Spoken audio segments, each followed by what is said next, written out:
તમે જોઈ શકો છો અત્યારના ચોળવાઈ રહ્યા છે અને એટલા બની ગયા છે ફ્રેન્ડ્સ. આજે થેપલા અને સૂકી ભાજીનો પ્રોગ્રામ છે રાતના જમવામાં. વણી નાખીએ અને પછી આવી રીતના ચોળવતા જાય. એકદમ સોફ્ટ બન્યા છે અને સરસ મજાના બન્યા છે. હા, લોટ મેં બાંધ્યો છે. અને સૂકી ભાજી કરવાની તો બટેટા બાફી લીધા છે. ત્યારબાદ અત્યારના અમીષા છાલ કાઢી રહી છે. પછી આપણે સૂકી ભાજી બનાવી નાખશો ફ્રેન્ડ્સ.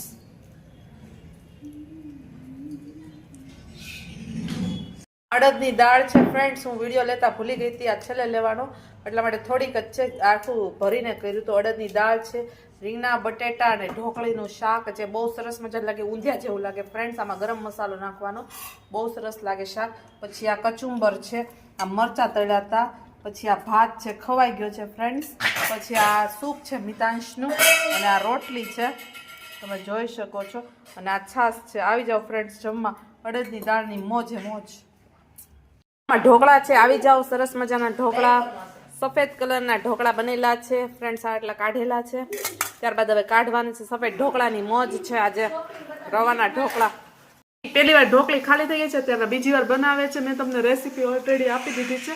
અત્યારે જો મમ્મીએ વાળી આ લોટ બંધાઈ ગયો છે એટલી વાળી નાખીને એટલે તળી છે. અને અત્યારના છે ને એટલી થઈ ગઈ છે. તમને દેખાડ દઉં. અમે શાકમાં ઢોકળી નાખ્યા છે ને એ તૈયાર થઈ ગઈ છે.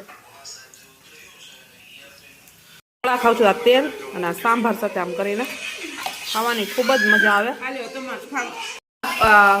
ઢોકળા થઈ રહ્યા છે, તમે જોઈ શકો છો. આવી મેં તપેલામાં મૂકી દઈએ, ઉપર પથ્થર રાખી દઈએ.